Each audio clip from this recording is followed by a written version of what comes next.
The Bible tells us many things, right from creation to the early church after Jesus was on earth. It gives us many examples to follow. A long time ago, God's people, the Hebrews, did not have their own land, so Moses led them out of Egypt to the promised land. After a time, God put David as king. He was a mighty warrior who fought to bring peace to Israel. David was a good king who loved and followed God. David's son Solomon also loved God, and he built a beautiful temple where the people could gather to worship God. Many kings followed. Some loved God and obeyed his laws, but some were very bad and did not listen to God. The bad kings did not obey God. They built idols, and they led the people to worship other gods instead of the one true God. As a result, the Hebrew people were divided into two kingdoms, Judah and Israel. Today we are going to learn about one of the youngest kings of Judah. 2 Kings 22 tells us about King Josiah, who reigned in Jerusalem over the land of Judah. He was only 8 years old when he became king. He reigned for 31 years, and even though his grandfather and father were not good kings, he loved God and chose to obey him just like King David did. Because the kings before Josiah did not follow God, the temple had not been looked after and was falling down and in a mess. King Josiah sent priests and builders to fix the temple so that it was nice again and could be used by the people to honour God. The builders cleaned up the mess. They removed the idols and made many repairs. They worked hard until it was beautiful again. While they were working in the temple, they found the book of the law, which is God's word. This is the first part of our Bible. The high priest brought the book of the law to the king and read it to him.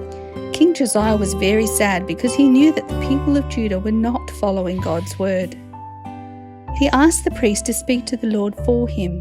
God told the priest that because the king was sorry that Judah had not kept God's laws, that he had heard his prayers and forgave him and the people. King Josiah had all the idols removed from all the land of Judah.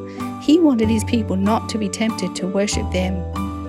King Josiah then gathered all the leaders and his people together, and the priests read to them the book of the law. Together they worshipped in the temple and promised to obey God and only follow him.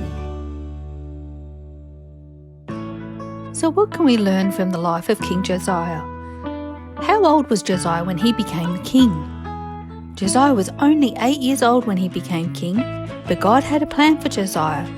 It doesn't matter how old we are, we can be used by God in his plan, and he has a plan for us. What was found while repairing the temple? Why was it important? They found the book of the law. That was the word that God had given to Moses. It was important because God's word tells us how we should live. The people of Judah had forgotten about God's word and were not living the way he wanted them to. They were worshipping other gods and doing wrong things. When they found God's word, they could see how they were supposed to be living.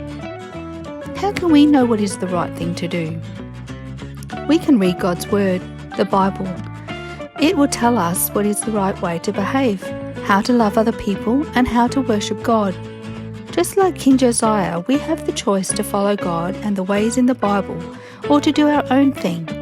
But if we want to receive God's blessing and to know that he is close to us and will protect us, we need to choose to follow his way. Like King Josiah, it is good to encourage others to also choose God's way so that they too can know God and be part of his family.